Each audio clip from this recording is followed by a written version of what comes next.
Right, okay. We've been caught saying that you're filming. Yeah. So if I looked at the footage, hang on a minute. It's filming a crime. If I looked at the footage and I believe that you are watching personnel, you're trying to figure out the weak spots, entry points. Is this all for a man with a camera? Is that what you're here for as well? That's ridiculous. Totally disproportionate. So why don't you tell me, if you tell me what you're doing, okay, we can at least make an informed decision. I'm filming the MI6 building. Right, and what is the reason? For my own personal purposes. Well, you've got to understand, sir, it's a protected site. So let's just people filming it. So am I being detained at this moment in time? Okay, at this particular point in time, I'm going to ask that I have a look at your footage. So I'll ask you again, am I being detained? Yes, you are detained for the purpose of a search, yes. For the purpose of search of what? Because I'm going to have a look at your footage. And what section are you using? 43 of the Firearms Act. Terrorism Act, you get it right? Yes. And what are your grounds for that? Because I've explained that 2 times. But have you read the Met guidance on public filming? No. Have you read the Met guidance on public filming? Right. Are you obstructing the search? I'm not obstructing the search, no. Right. But what I'm saying is, have you read the Met's guidance on public filming? I don't need to explain what I have done to you, what I haven't done. I have the powers to do what I'm doing now. Okay. I've explained to you why I'm doing it. Right? You do realise it's a bit unlawful? No, it's not unlawful. If you believe it's unlawful, you can make a complaint. I will do it, 100%. You have all my details. I'm not being aggressive, I'm not trying to be hostile, but you're currently trying to infringe on my rights, sir. No. So you are 100%. You're misusing... You asked me the section. Do you know why Section 44 was repealed? Do you know why Section 44 of the Terrorism Act was repealed? I'm not here to have the discussion. Do you know why it was repealed? I'm not here to have because of situations like this. Right. Because you're abusing your power, sir. You are entitled to make a complaint. I will make a complaint, yeah. And there will be a civil matter in relation to that as well. I've explained to you why you are filming an important building, right? And I've said the grounds are, if I believe you want to study that footage, so that way you can ascertain the weak points, you can ascertain the movements. Today's video is courtesy of The Laughing Auditor. You'll find their link down below. So go show them some support and check out the full clip. Filming the MI6 building is something people do every day. Tourists, visitors, and members of the public record it constantly. It is a common sight and usually attracts no concern, a normal part of being in a public space. But for the Laughing Auditor, the same simple act turns into something much bigger. The police response escalates almost immediately, not with calm questions, but with pressure and control. The focus shifts quickly to demands, searches, seizure threats, and talk of deleting footage. Instead of starting with clear legal reasoning, the interaction feels driven by authority first. What should be a routine public activity is treated like something suspicious by default. That changes the entire tone of the encounter, because the issue stops being filming itself and becomes how quickly lawful observation is met with intimidation instead of procedure. Oh, awesome. Thanks for letting me know. What's your business? Sorry, do you mind identifying yourself, please? Right. All my details are there for you to see. That's my shoulder number. I don't have to tell you anything else, right? 2656, and yourself, can you identify yourself, please? Yeah, my number there. Okay, how can I help you? Right.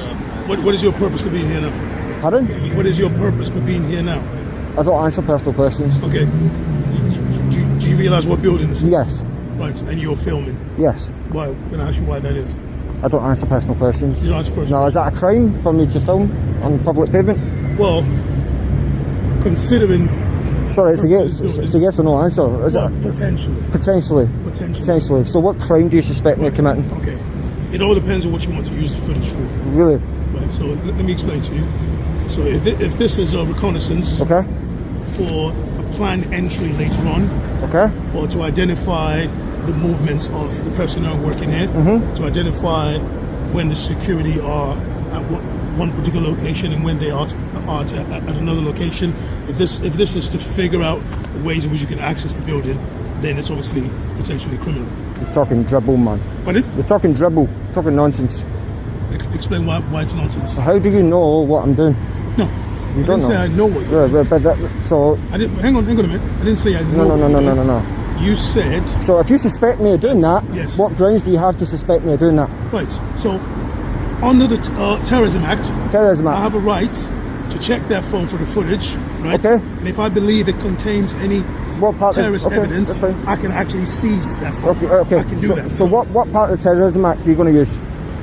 Section 43. Section 43. Yeah. Right, okay. So what are your grounds for using that? Right. You need to have grounds, Right. articulable grounds. My grounds are if I have reason to believe Right, okay. that you are obtaining the footage. The officer approaches with hostility from the very beginning. The tone suggests suspicion before any real conversation starts. TLA is standing on a public pavement, yet he is treated as though wrongdoing is already assumed. The officer suggests that filming could itself be a crime, but that claim immediately raises legal questions. Recording a building from a public place is not automatically unlawful in itself. Public landmarks are famed every day without it becoming a criminal matter. That is why the statement feels significant, because it shifts lawful activity into something suspicious without clear grounds. Instead of pointing to a specific offense, the interaction leans on uncertainty and pressure. The line between guidance and intimidation becomes blurred, and that changes the purpose of the encounter. Rather than enforcing a clear rule, it starts to look like authority being used to discourage lawful behavior. Obtaining the footage so that it can be studied later on to figure out the weak points. Yeah, okay, I get what you're saying. Yeah. When the security officers are not alert, what time they're leaving, what time they're starting, so that you can plan an entry at a later time. Right, okay. That constitutes a terrorist intention. So how does viewing my footage give you that information? So, because I've been around filming the building and I've stayed on public the whole we time. haven't been here to see what you've been doing. Right, okay. We've been called saying that you're filming. Yeah. So if I looked at the footage, hang on a minute. It's filming a crime. If I looked at the footage and I believe that you are watching personnel, you're trying to figure out the weak spots, entry points. Is this all for a man with a camera? Is that what you're here for as well? That's ridiculous. Totally disproportionate. So why don't you if you tell me what you're doing, we can at least make an informed decision. I'm filming the MI6 building. Right, and what is the reason? For my own personal purposes. Well, you've got to understand, sir, it's a protected site. So let's see just people filming it. So am I being detained at this moment in time? Okay, at this particular point in time, I'm going to ask that I have a look at your footage. So I'll ask you again, am I being detained? Yes, you are detained for the purpose of a search. Yes. For the purpose of search of what? Because I'm going to have a look at your footage. And what section are you using? 43 of the Firearms Act. Terrorism Act. Did you get it right? Yes. And what are your grounds for that? Because I've explained that two times. But have you read the Met guidance on public filming? No. Have you read the Met guidance on public filming? Right. Are you obstructing the search? I'm not obstructing the search, no. Right. But what I'm saying is, have you read the Met's guidance on public filming? I don't need to explain what I have done to you, what I haven't done. I have the powers to do what I'm doing now. Okay. I've explained to you why I'm doing it. Right? You do realise it's a bit unlawful? No, it's not unlawful. If you believe it's unlawful, you can make a complaint. I will do it, 100%. You have all my details. Right? I'm not being aggressive, I'm not trying to be hostile, but you're currently trying to infringe on my rights. So, no. Well, you are 100%. You're misusing... You asked me the section. Do you know why Section 44 was repealed? Do you know why Section 44 of the Terrorism Act was repealed? I'm not here to have Bringing up Section 43 changes the encounter completely. It turns an ordinary filming situation into something far more serious. The suggestion is that TLA could be gathering information for hostile or criminal intent around the building. But that reasoning raises obvious questions. Standing openly on a public pavement in daylight does not fit the image of someone acting covertly. It looks far more like ordinary public filming. That is why the use of terrorism power stands out, because such powers are meant for serious, evidence-based concerns. They are not designed for vague discomfort around a camera, or for situations driven by frustration. When strong legislation is used without clear justification, it changes how the authority behind it is viewed. Instead of protecting public safety, it begins to look like pressure for compliance. And once that happens, confidence in the legitimacy of the stop starts to weaken. It was repealed. I'm not here to have the discussion. Do you know why it was repealed? Because of situations like this. Right. Because you're abusing your power, sir. You are entitled to make a complaint. I will make a complaint, yeah. And there will be a civil matter in relation to that as well. I've explained to you why you are filming an important building, right? And I've said the grounds are, if I believe you want to study that footage, so that way you can ascertain the weak points, you can ascertain the movements of personnel that work here, so that you can know the best time to enter. That constitutes a terrorist intention. So therefore, I need to search. I need to search your video. Oh, okay. to see how that footage is informing you.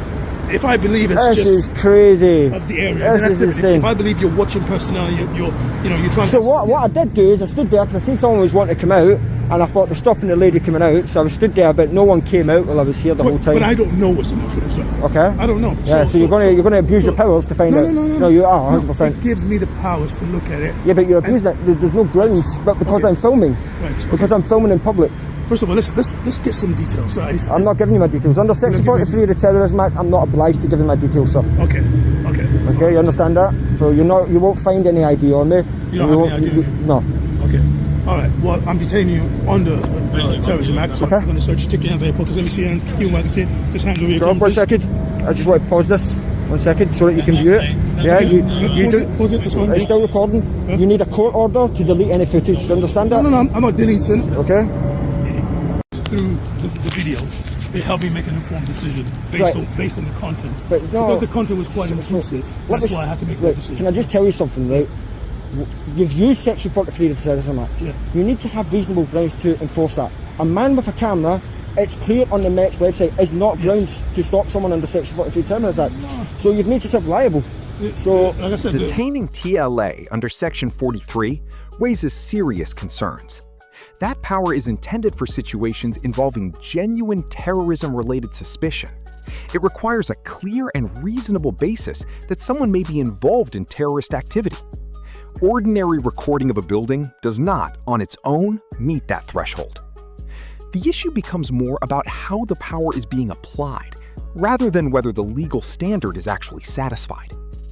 Questions are also raised about preparation and guidance, especially if internal policies on public photography were not reviewed, because enforcement should be based on understanding of the law, not assumptions made in the moment.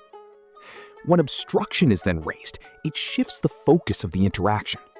What began as a question about filming turns into a different allegation entirely.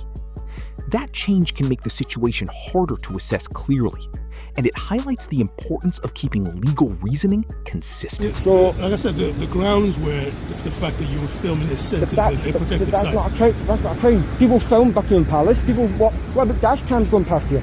No, but the thing is, in order to ascertain whether it's a crime, it depends on the nature of the see, the crime itself is the terrorism. So filming is not a crime. You need to have reasonable grounds to suspect of a terrorist. Filming is a precursor to the crime. No, it's not. Filming is not a crime, sir. Filming. No, I said precursor. Right. It's a precursor to the crime. What I mean by that is, you don't wait till the building is blown up. You intervene at the point of the person preparing for it. But you need I get what you're saying. Prevention is better than cure and all exactly. that. But you need reasonable grounds, and what you had wasn't reasonable grounds. It is reasonable grounds. I mean, obviously we can argue around circles all day, 100%. Yeah. I've just got one thing two things I need to say. Your colleague told me about his camera. Part of your policy, you're supposed to tell members of the public first opportunity, and you didn't do that. And secondly, I really don't like the badge. It's a desecration of the Union flag, and a lot of people get offended by it.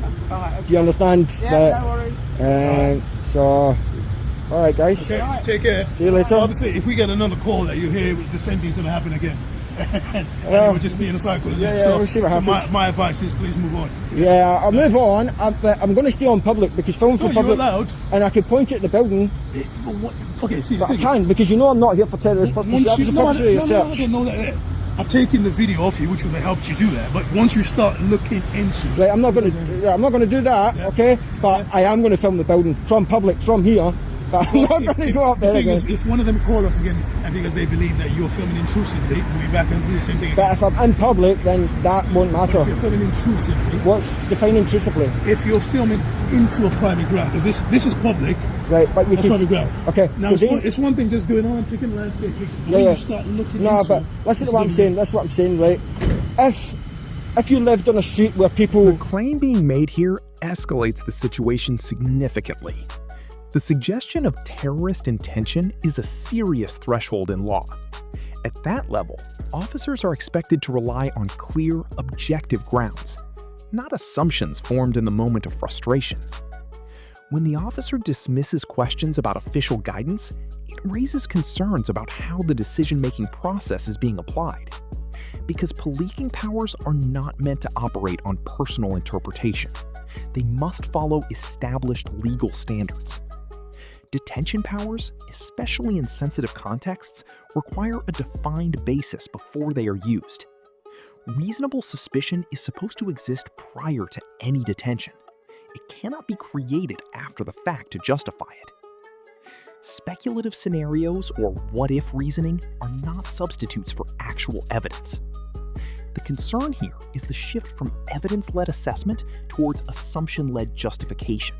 And that distinction is central when assessing whether the use of power remains within proper legal boundaries. On a street where people were able to drive past and look into your living room, what would you do? It's called voyeurism. What would you do if people were able to drive past your house and look in your living room window? What would you do? That's called voyeurism. Close the curtains. Because you are watching me do private. No, but if you can't help it, it's in my line of sight. Yeah, whatever. My advice is listen, I will be a complaint and there will be civil claim against you because what you've done is unlawful, sir. You've infringed my rights. You have 100%. Everything I've done. No, but it's illegal what you've done. It's unlawful. Yeah, you didn't have legal grounds. We're going to stand here arguing all day. You need to walk away. No. I've said to you, if they have to call us again, we'll come back, we'll do the same thing all over. So it's in your best interest. Well, every time they do it, it's fine. Because if you keep doing what you're doing, you'll have another claim against you. Interesting, guys. Yeah, guys, I just want to clarify what just happened. So essentially I was filming MI6 and I noticed that I saw security behind the gate, thought nothing of it, and it transpires they phoned the police. So yeah, what you see in my footage is the police approaching me, asking me what I was doing, blah blah blah blah blah, and it then goes, potentially I could be filming for terrorist related activities, which is just nonsense. And he was going to use section 43 to search my device and that he could potentially seize it. It's my opinion that it was always his intention to try and seize my phone. As soon as he's seen I was recording, even more so since he's just abused the section 43 of the Terrorism Act and abused his powers and unlawfully detained me and unlawfully searched me. So it was during that I spoke with him. I turned the camera off, said to him that he could search my device, look at the video, and it was during that pretty much for a minute or two he went, right, I'm seizing your phone, you're doing the attempt to pressure TLA for personal details appears to come at a point where the interaction is already escalating. The focus shifts away from clear reasoning and towards compliance. TLA responds by holding his position and referring to his understanding of his rights, which changes the dynamic of the exchange. When the search produces nothing, it raises questions about the original basis for the stop, because a lawful search should be grounded in reasonable suspicion from the outset, not justified retrospectively. Counterterrorism powers are designed for specific, serious circumstances. They are not intended to be used in routine encounters without clear indicators. The protected site reference also becomes part of the discussion, but its relevance depends on how it is being applied in context. If the grounds are weak or unclear, it naturally leads to scrutiny of the decision-making process. This kind of situation often fuels wider debate about how powers are interpreted and whether the thresholds for intervention are being consistently applied. You're doing intrusive filming and filming through the gates and things like that. You could be looking for weak points, people's leaving and entry times to possibly plan a terrorist attack, and it's just a bit nonsense. So I did say to him that, listen, I don't want you seizing my phone, it's my phone, I need this for my personal purposes as well as for auditing, and that if he wants, I'd be happy to delete the footage. So this is where I tried playing the game a little bit, because I thought I'd chance my luck with this one in the hope that it would come off. So I said to him, would you let me delete the footage? If I delete the footage, would you let me keep my camera, my phone?